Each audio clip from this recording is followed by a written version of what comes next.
topics. Lately, there have only been really two topics.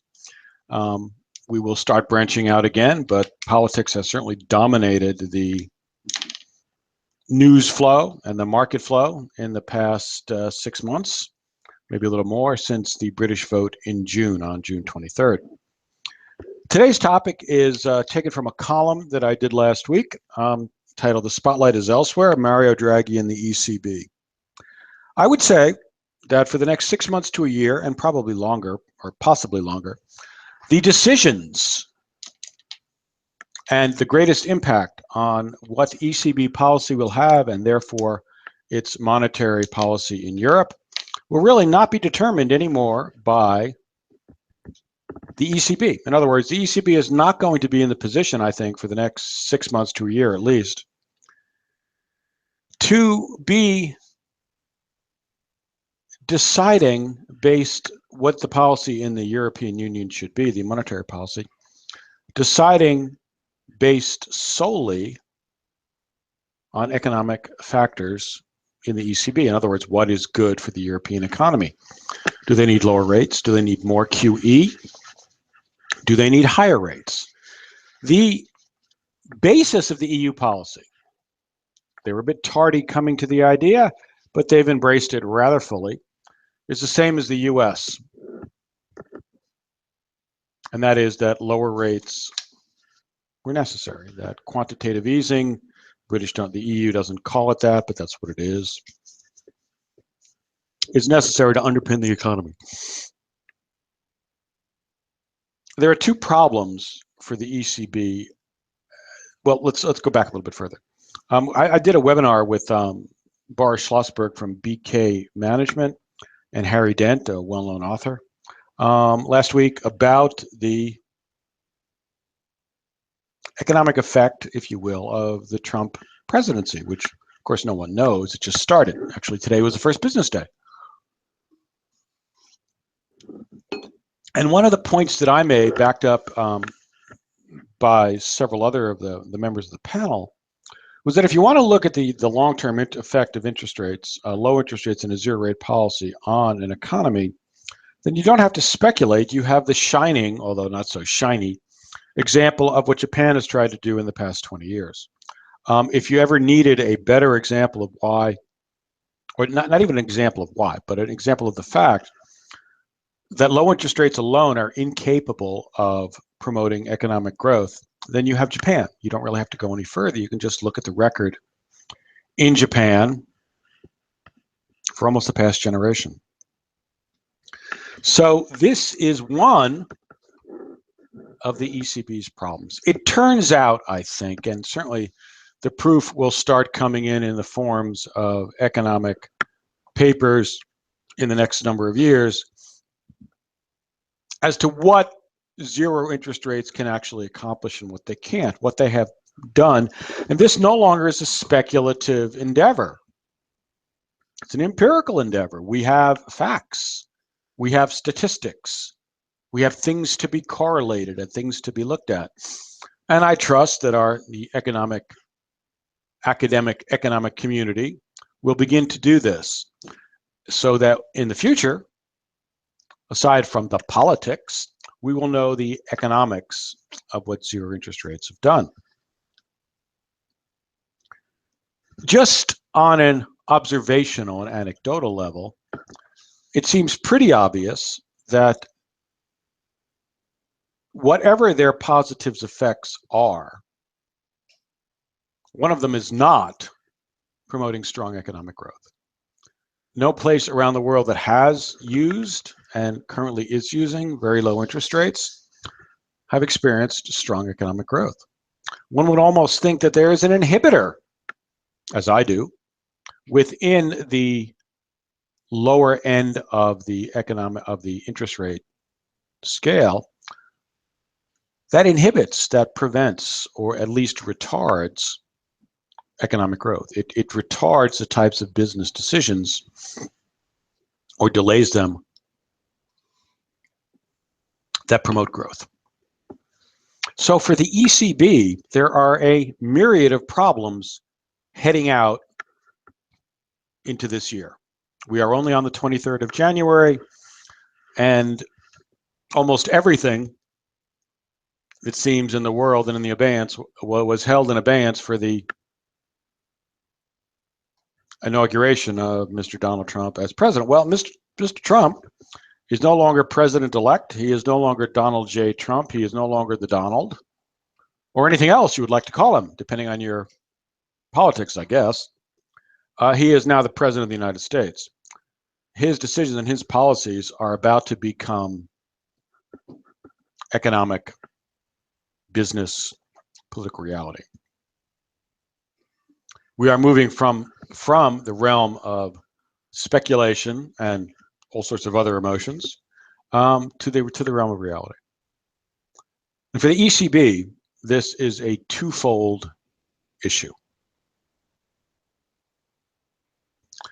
There isn't a direct correlation in the sense that the ECB and its policies, the EMU and the Eurozone, were a direct target, or had a direct. Mr. Trump in his campaign did not speak very much about the ECB. He spoke about China, spoke about trade pact, but the two that he spoke about, the TPP, the Trans-Pacific Partnership, and NAFTA, the North American Free Trade Association area, I think, do not directly have the EU or the EMU as members. Nevertheless, the policies that he has illustrated that he will try and follow do, of course, impact what our trade is with Europe. However, so I think the two most important, obviously, the two most important factors external to the EU going forward for EU policy are going to be the policies of Theresa May, most important, and Donald Trump. But to take one step back, where is the EU and the ECB now, aside from the political stuff, which is going to be the main impact this year? What position is the ECB in vis-a-vis the European economy right now? Well, it is, unfortunately for them, not a very strong position. It has two components, and both are questionable at the moment from an economic point of view. One is zero rates,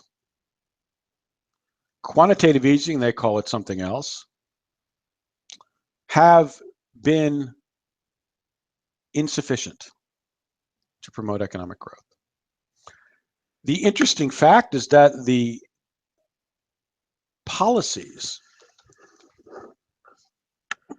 and the decline in interest rates have really been a response to political conditions more than economic conditions. Economic woes are hardly evenly distributed across the EMU, European Monetary Union, which, although it's not co-equal with the European Union, in a situation like this, I tend to use them interchangeably, which is not completely accurate, of course.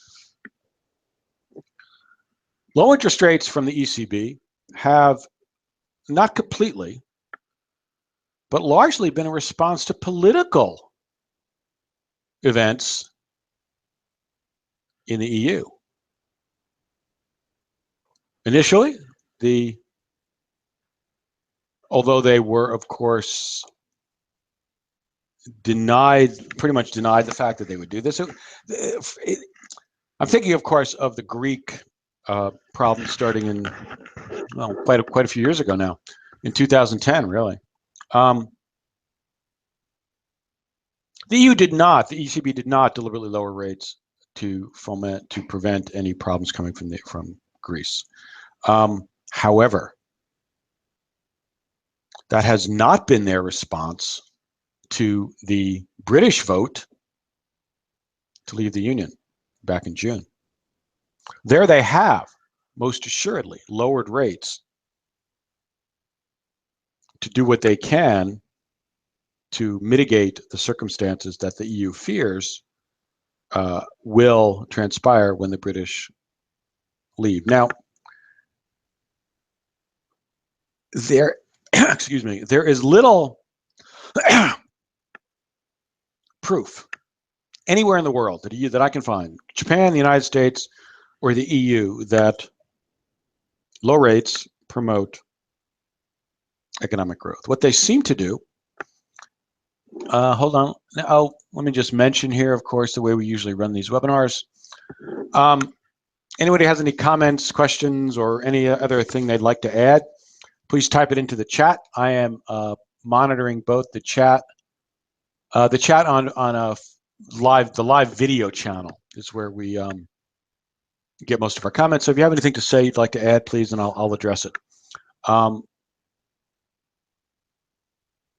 I prefer any commentary you can. It makes things much more interesting, I think, if people participate. But back to the topic. What is that? Just found something strange in my coffee. I don't know what it was.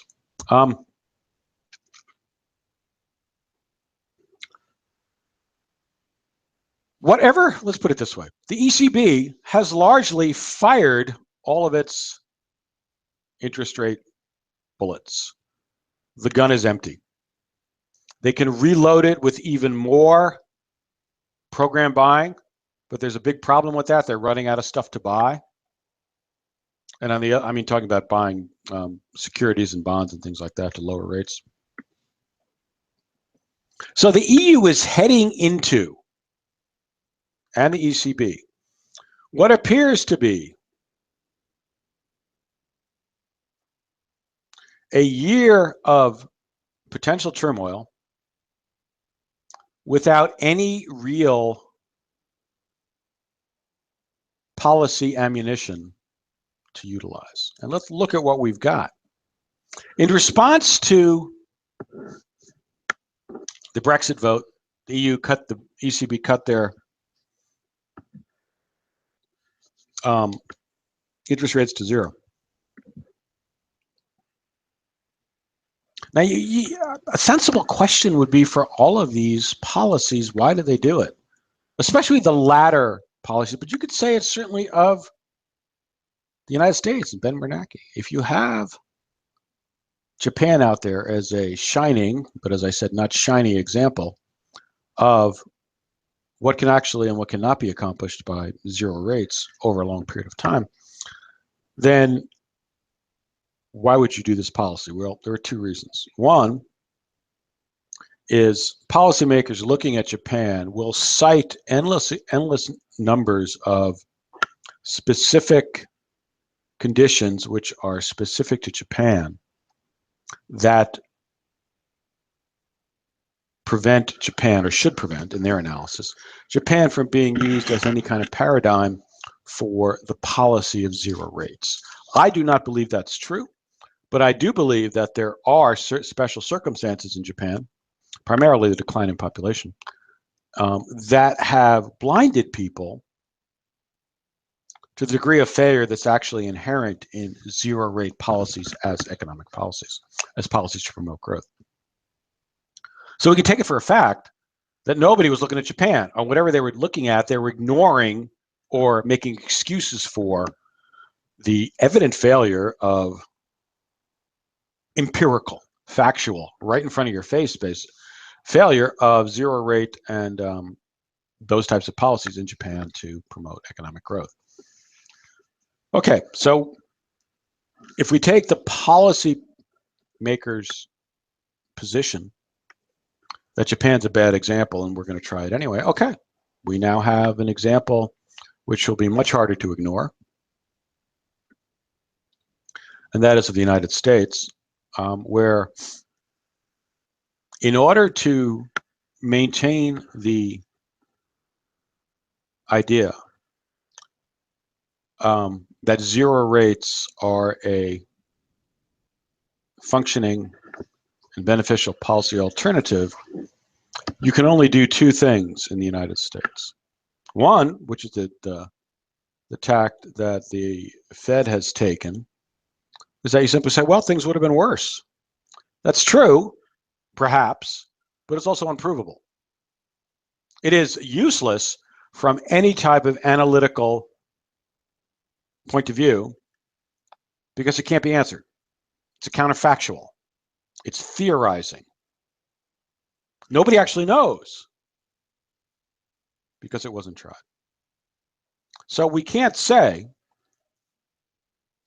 that as an exactly analogous situation exists where you could point to it and say, well, we had a really serious recession in a double-dip recession, actually, in the early 80s when Ronald Reagan was president.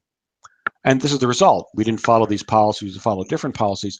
So economists are going to have to do the actual analysis and the comparison to come up with the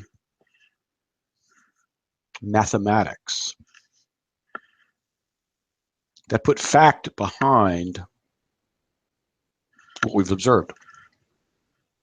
I think it can and will be done. Whether it is going to be politically popular, I have my doubts, but certainly there will be academics out there who move in this direction with the analysis of what happened with the zero rate policy in the United States. The other response to it is the excuse policy, the one that's been used with Japan. This is sort of a part of the, and it's not entirely an excuse policy. There was that the Reinhart Rogoff book that came out about 4 years ago, saying that after balance sheet recessions like this, meaning that the consumer gets walloped and spends a number of years reducing their debt, and then a number of more years not spending up to potential because they remember what happened and they're concerned. This is the argument, and there's some truth to this. I don't know how you quantify it.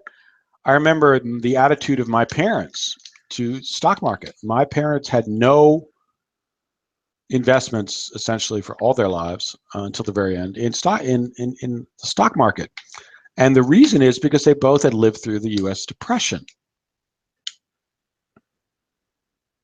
And as far as they were concerned, the stock market was a casino and they wanted no part of it.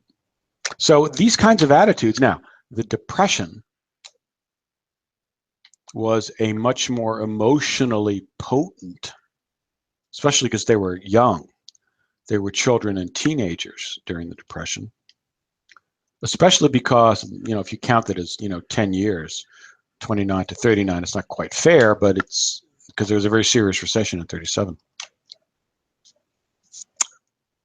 But it is true that there were far fewer support systems in those days. There was much less wealth in the country. And there were 3 years because of the depression, the stock market crash and depression began in 29. And Franklin Roosevelt, who was elected to improve things for the emotional need of hope, wasn't elected until 1932 and didn't take office until 1933. So there was a much longer period, I think, of thinking that the policies were failures and we need to do something about it.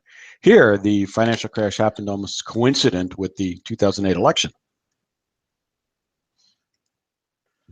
And the policies, both of the Fed and the government, were phenomenally, or at least they thought they were, stimulative. So that excuse section, why these policies were not as effective as they should, there's no question that the U.S. recovery from the financial crash and recession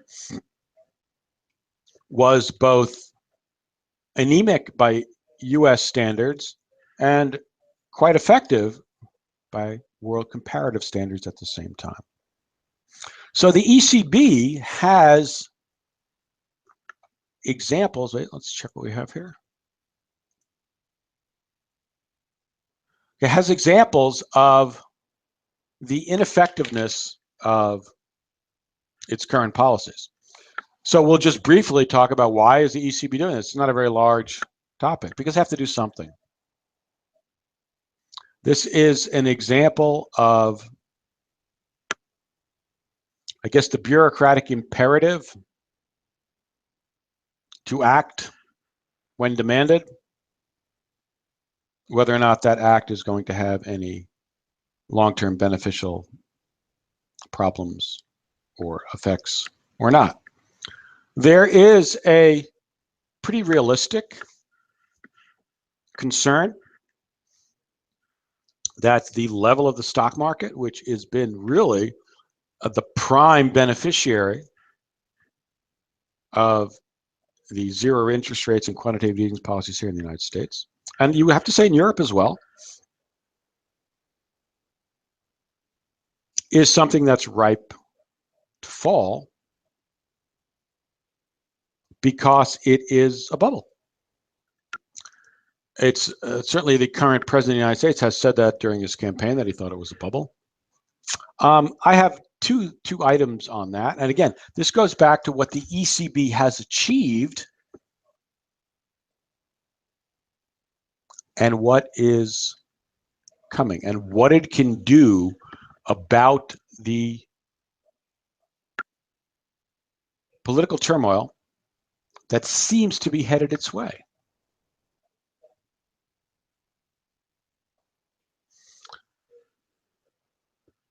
Central banks act and change interest rates because that's basically all they could do. You've heard this from me a number of times in my webinars and in the things that I've written and said.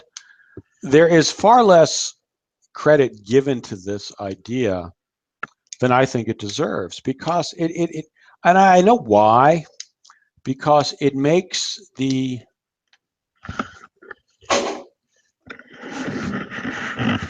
oh dear, hold on a second, please.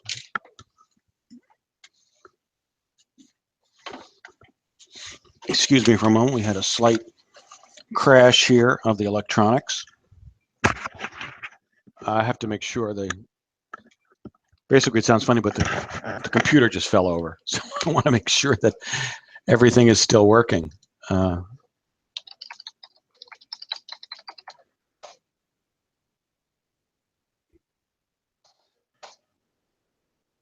think we are, but I just want to check. Okay, we're all still good. Okay, sorry about that. The computer actually fell over. Sorry about that. That's kind of funny. Anyway, where were we? So, sorry, I lost my train of thought. The ECB's problem heading into this year is essentially threefold. And it faces this year with two problems of its own. One is that the policy it's been following has not revived the European economies. There's very little growth in Europe, and it doesn't look like there's going to be any. Two, even within the context of that policy failure, which is how I view it, there is no more ammunition. In other words, what else is the ECB going to do? There isn't very much it can do.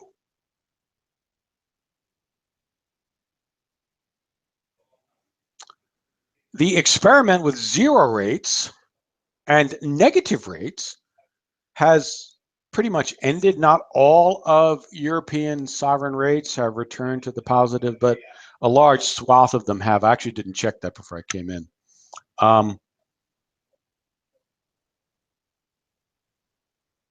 So if Brexit negotiations, and you know, you can look at the potential for Brexit. Let's take a look at, this is the sterling we have here. I'm a little short of charts today. I apologize for that. We have switched information systems here. Okay, this is the euro. It is clear that the currency markets are taking the potential effect of Brexit almost as much out on the euro as they are on the sterling. Not entirely, of course, but there is a profound effect on the euro from the Brexit vote. It's over here. Right, June, it's over here someplace. Okay. Actually, it's right here. That's the Brexit vote right there. Okay, so the idea that this is a threat solely to Britain is nonsense. I mean, the Europeans are promoting this. The Brussels group, who support, the ever tighter union, are supporting this, but it's not true, and the markets are not buying it.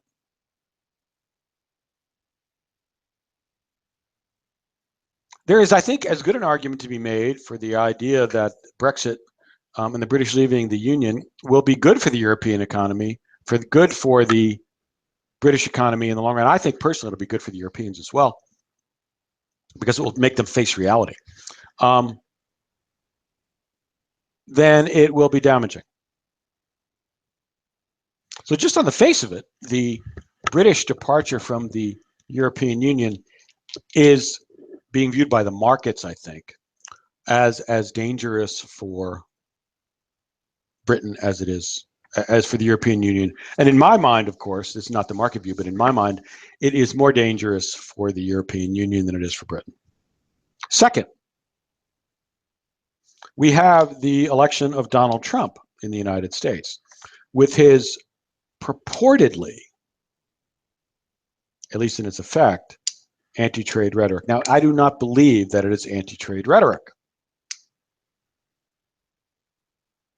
It is, in fact, a request, a demand, to renegotiate trade agreements with the United States, and with what in view? Incorporating the idea of U.S. jobs into the picture. From a political point of view, you kind of wonder why this never happened in the first place, why these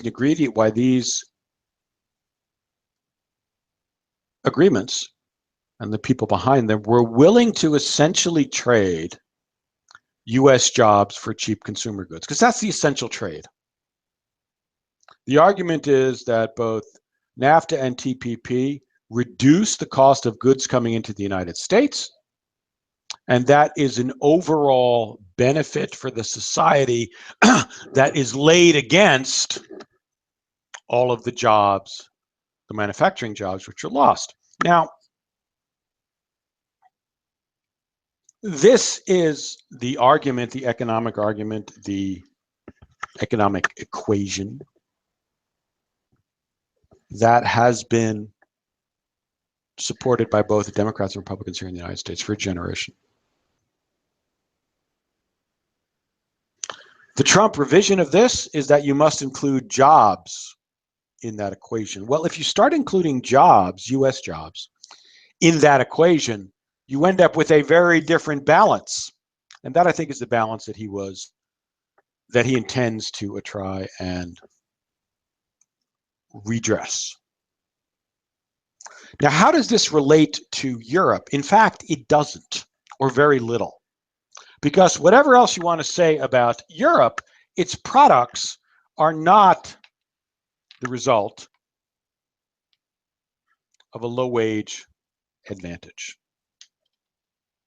To take the first example, of course, Carrier, the American manufacturer of industrial equipment and refrigeration equipment, I believe, and many other things probably, did not move its jobs to Luxembourg, didn't move its factory to Germany, was going to move it to Mexico. So for this particular aspect relating to Europe and the ECB policy, and Britain, if you will, as well, both Britain and the EU and the EMU are largely high-wage, high-value-added exporters. If they're not, they can't compete. And it's even worse now under the euro. Germany is a high-value-added exporter. It can demand high prices for its products, because of their uniqueness and their quality and their sophistication. You could say the same about Britain. You can say the same about Italy, France, Finland, all of the other well-developed Northern European countries. It becomes less and less easy to say this about Greece and Portugal, to some degree Spain. For them, one of their advantages was low wage and the ability to devalue their currency, which is sort of the same thing. And that has been taken away from them under the euro. So the redress in the US and its trade policy of trade relations with other nations and other trading blocs to incorporate the idea of the effect of free trade is the wrong way to put it, of these trade agreements on jobs and wages in the United States does not affect the European Union very much. In fact, European manufacturers have moved some of their operations, I'm thinking primarily of German automobile manufacturers, to the United States. So that has actually been a trade. Now, American car manufacturers also manufacture in Europe. So there's a rough equivalence, I would say, of that particular exchange, economic exchange between the European Union and the United States. So Donald Trump's policy is not going to have that much effect. Theresa May's policies have to be examined within the context, I think, of two things in the European Union. One is the political rhetoric. The idea that if they're leaving, they must be punished. Well, there are two problems with that. One, that is an economic issue. If you start to punish Britain, then Britain's going to try and punish you back. If the idea of how to handle the Brexit, the departure, is to simply load up trade barriers on the southern side of the channel, well, what do you think the British are going to do on the northern side of the channel? They're going to do the same thing. So there's going to be a great deal of pressure within Europe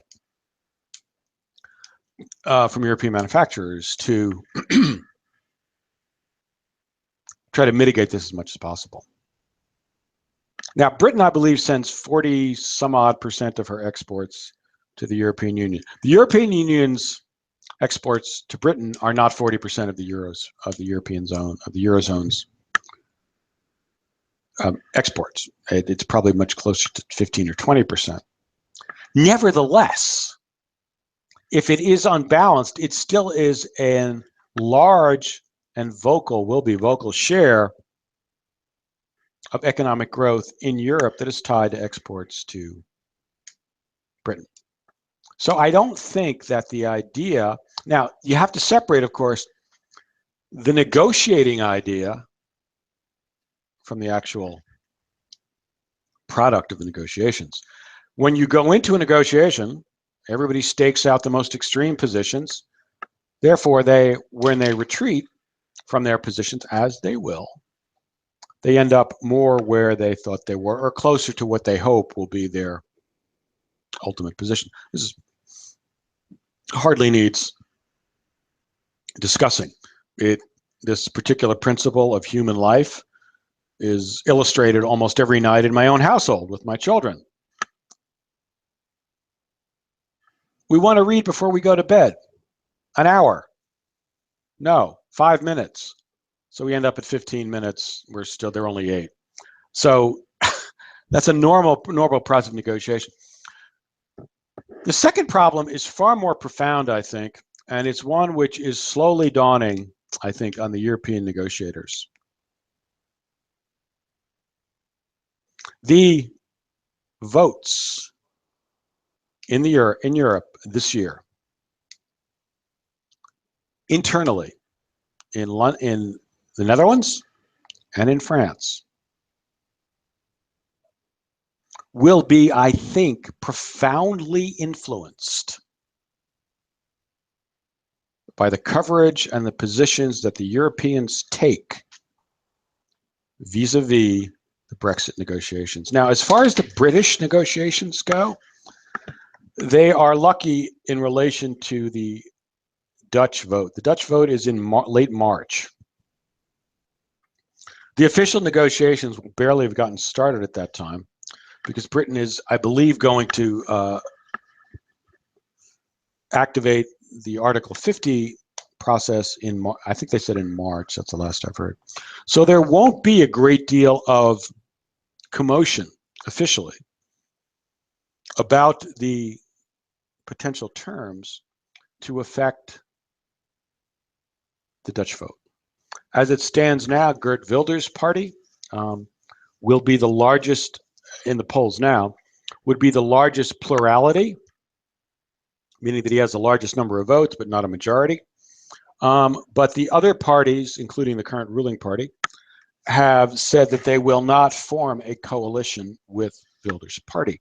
So even if he gets 30% of the vote and then apportions the parliamentary membership as that vote would dictate, that's not a majority. And so the majority, the other parties would still have a chance to form a coalition government, which is what is in place there now. So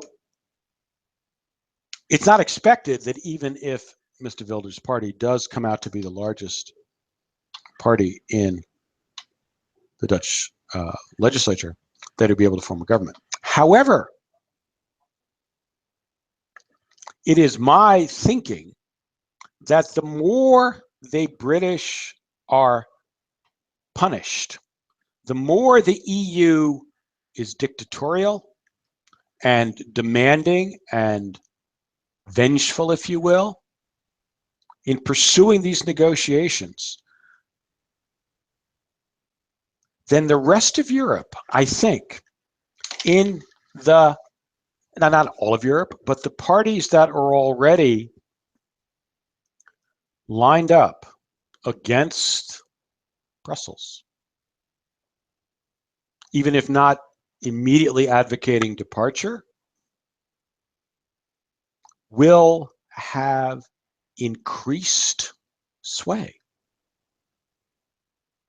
One of the profound effects, I think, of the British vote has been the enabling of both rhetoric and potential,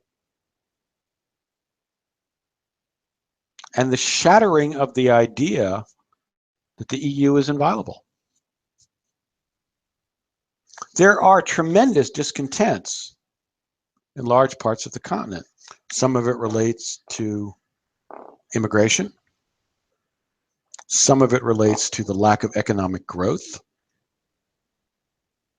which these parties will tie directly to the euro and to the European bureaucratic stultification that is coming out of Brussels.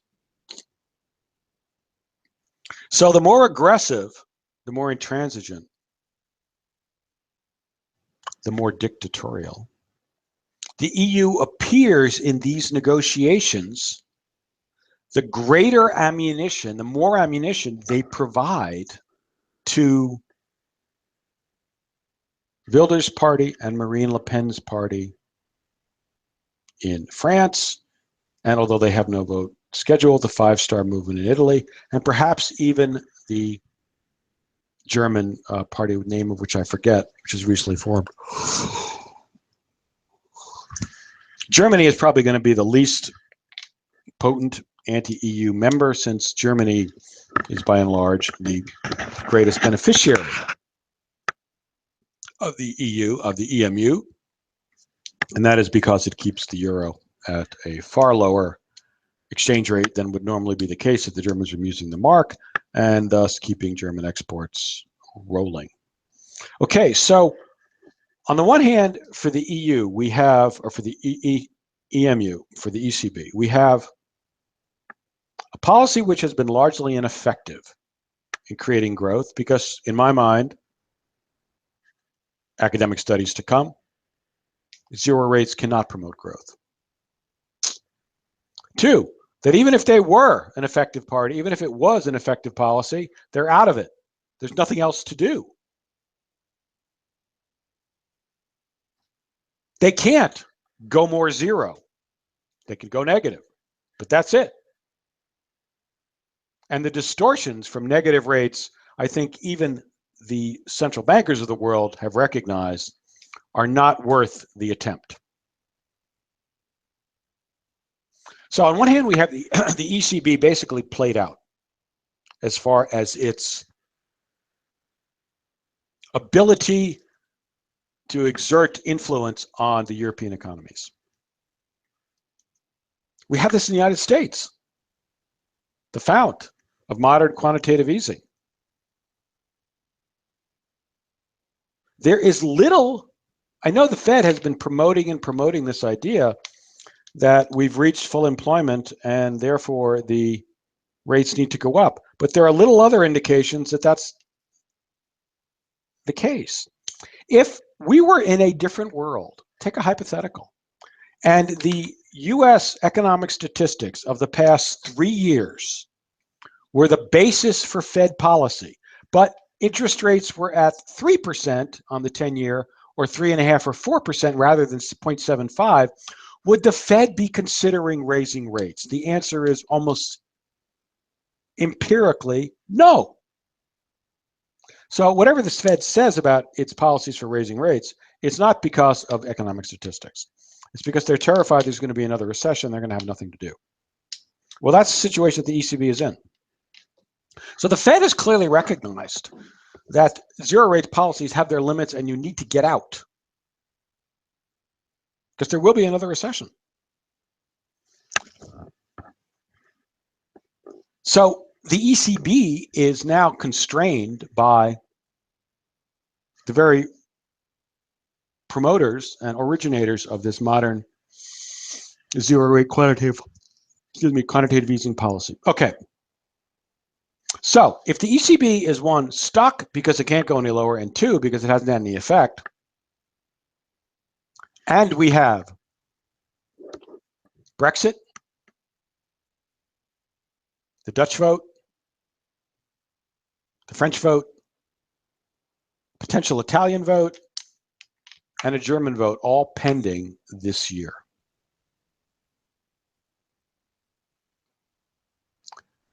You know, we were watching, I listened to Mr. Draghi's press conference after the ECB decision not to do anything last week. And it was remarkably unremarkable. As I think I wrote in one of my pieces last week, gone are the heroic days of Mr. Draghi promising to do whatever was necessary to save the euro.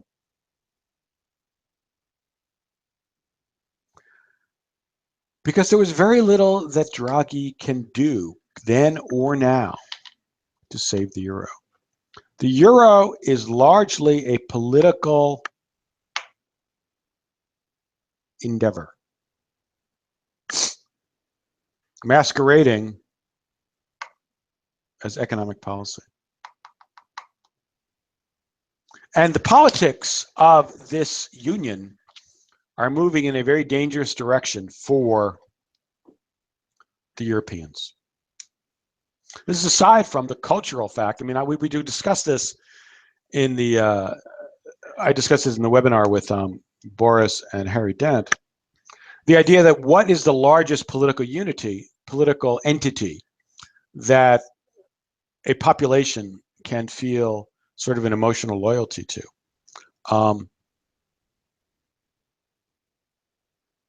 We are discovering, I think, in these early years of the 21st century, that the largest effective unit to gather in and benefit from the loyalties of its populations may in fact be the nation state. Something that certainly the Europeans and the European visionaries who founded the European Union thought would although the term I'm borrowing is from another context, of course, would wither away. That doesn't seem to be the case.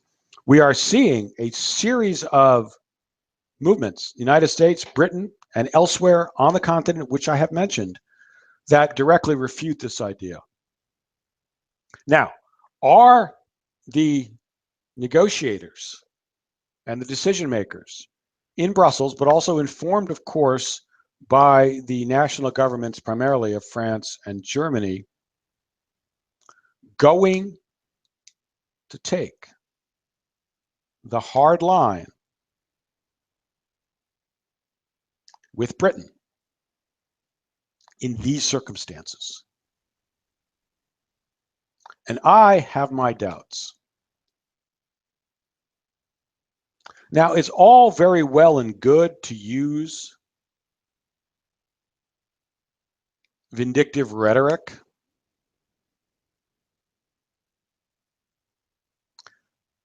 And we will not have anywhere near the final conclusion, of course, of the negotiations, because they're going to stretch on for at least a year before this comes about.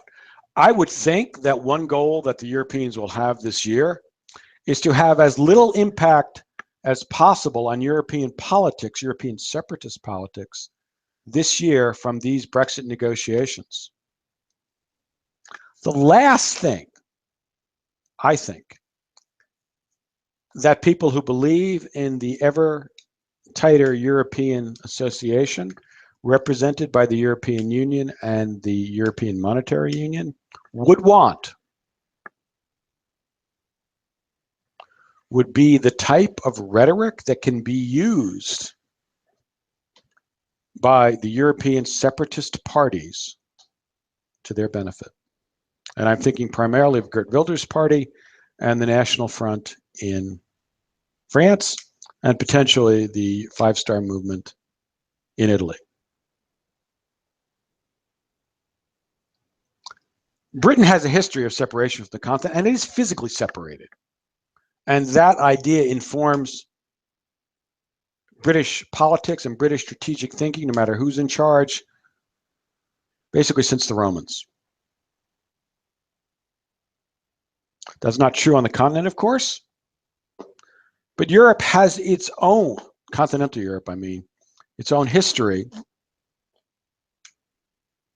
which it is trying to avoid, of nationalist movements. So from here, I think this year, we are going to see, one, a far less vocal ECB, a far less effective ECB, although you can debate whether or not it's been effective. My idea, it hasn't been, because it can't be. Its policy tools, as in the United States, are faulty. In the sense, not that they're wrongly granted, but that they simply are not capable. They are outside their area of expertise, if you will, to use interest rates as an effective policy tool in this economic, I might even say cultural environment. So you'll see a less vocal ECB, you'll see a less effective ECB. In fact, I think that the European politicians who are ordering the events from the continental side for the Brexit negotiations are going to have to strike a very, very difficult balance this year between their desire to dissuade, because after all, what they're trying to do is dissuade. Punishment is ineffective as a tool in this situation. Punishment is effective for the Greeks because nobody there have a tiny little economy. Nobody really worried a great deal from a European point of view, from an EU point of view, from an EMU point of view, if the Greeks left the European Monetary Union. It wouldn't have had much effect. That is not true for the Netherlands, even though it's a relatively small country, France, or Italy. Punishment will not work. If they say, the Europeans say, the Brits, you are out and you'll get no accommodation from us on trade, period. Okay. And then the next inference will be, and anyone else who attempts to leave the European Union will get the same type of harsh treatment. How is that going to play in a country like France or a country like Italy? Where in Italy, I think the youth unemployment rate below 35 is about 40 or 50%. Even in Spain, same thing, or in the Netherlands. So I don't think that the potential for punishment as a European prerogative to any party that any country that attempts to leave the Union is going to be very effective. Now, I don't know if the European negotiators and the European decision makers, including the Germans, of course, because if you're talking about France and you're talking about Italy and you're talking about the Netherlands, and you then talk about harsh EU tactics, there is only one place that's going to be viewed as the origin. And it's not Luxembourg.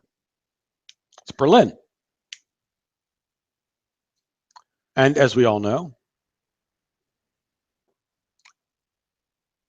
there is a very unfortunate history, and a long one, in Europe about this particular problem. And I don't think, even if it is screened and presented by the bureaucrats in Brussels and the European negotiators with Britain as a European-wide condemnation and intransigence on what Britain is trying to do here, once it then turns around and those same types of arguments and the same types of terms are turned on potential continental departures from the European Union and the EMU, the reaction, I think, will be profoundly different. The French are not going to want to be told by the Germans what to do, even if it is the Brussels bureaucrats speaking the words. The Italians are not going to want to hear what they must do or else from the Germans vis-a-vis Brussels. And I don't think the Dutch will be any more amenable to it either. So the ECB's policies this year are essentially paralyzed. The only thing I think they could actually do would be to reverse themselves, as the Fed has done,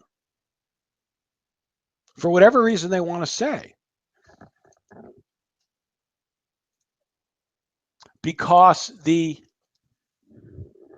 in order to maintain an independence, which supposedly they are,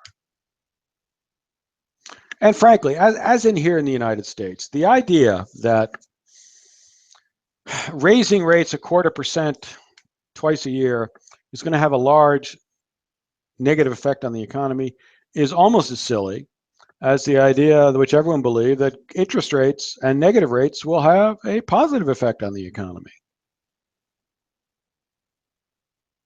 It hasn't proven to be the case. What will happen if markets think that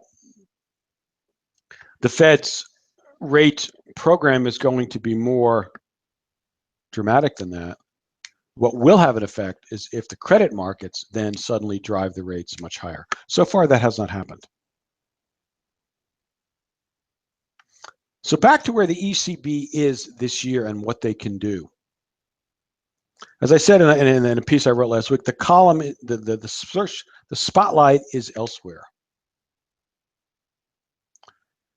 The spotlight for ECB policy is no longer in Frankfurt, where the ECB is.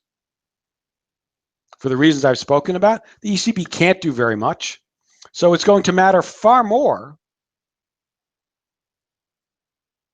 for the future of the European Monetary Union what happens in the negotiations with Britain. It also is going to matter, though less than that, of course, what is the overall tone that comes out of the Trump administration? Although, again, as I've said, the specific trade topics between the United States and Europe are not that important. As far as the concerns of the evident election concerns of the Trump administration. And the other two items, which have not gotten much play or coverage, although I'm sure they're more covered in Europe, they certainly haven't here. The US media is obsessed with Donald Trump, and they're like ignoring everything else in the world. Is, of course, the Dutch vote, which is in March.